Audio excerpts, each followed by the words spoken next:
Now, your 13 First Alert weather forecast. Welcome back. It was, of course, very, very foggy this morning, which actually prompted a First Alert weather morning as visibility was less than a quarter mile. Temperatures managed to fall below the freezing point for the most part, and this comes on the heels of a very mild day that we had yesterday. Of course, record-breaking for a couple of us. I'll get into that in just a bit. But for this afternoon, we are expected to continue seeing that sunshine, much like we saw yesterday, at least until another batch of stratus clouds works its way in from the northeast later on this afternoon. And being that our winds remain out of the north and out of the northeast, that is going to likely keep our temperatures mostly in the mid to upper 40s. I do think our record for today in Eau Claire of 49 degrees is likely staying safe at this point. But going back to the record that we saw yesterday, again, topping out at 52 degrees, and fitting, the record was set back in 1952, so it was a pretty long-standing record in the Chippewa Valley, but that's not the only record that was broken. Looking towards the Coulee region,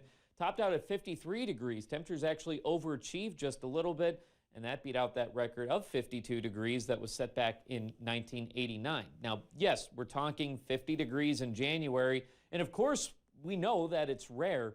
But just to give you an idea as to how rare it actually is, we've only gotten into the 50s a handful of times since the turn of the century, in January, that is, of course. As the last time that we did reach the 50s in January, that was back in 2012, January 10th. We did top out at 53 degrees. Now, mind you, yesterday's high of 52 degrees, that's the average high for April 6th, so it really felt like spring yesterday in the Chippewa Valley. And most of January has kind of been that way as well. Aside from that Arctic stretch that we did have towards the middle of the month, look at how mild that we've been over the majority of the last week and a half. We had a lot of highs that were in the mid to upper 30s, of course, but even a few days that were in the 40s. And yesterday, as we know, hit 52 degrees. There were a lot of folks out in shorts. Can't really blame them either. But looking ahead to the rest of the afternoon, again, still picking up on some of that low-level moisture. However, those clouds continue to work in from the northeast, and they'll still have some breaks, so we'll have some variable clouds through the overnight, of course. But looking ahead to tomorrow, this is where our winds start to pick up a little bit more out of the southeast, and that's going to pretty much set the stage for what we can expect going into the weekend, as we'll have some intervals of clouds and sun for tomorrow.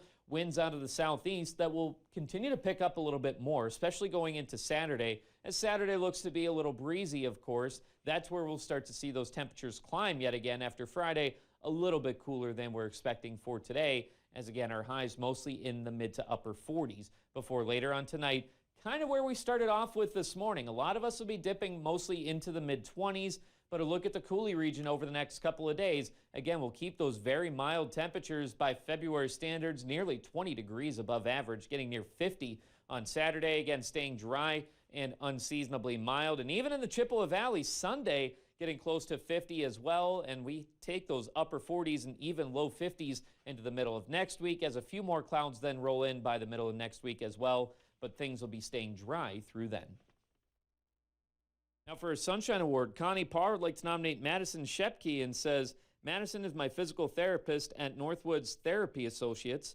After my hip replacement surgery, Madison worked with me to regain my mobility, strength, and balance. She did a fantastic job of getting me to walk device-free within 3 weeks.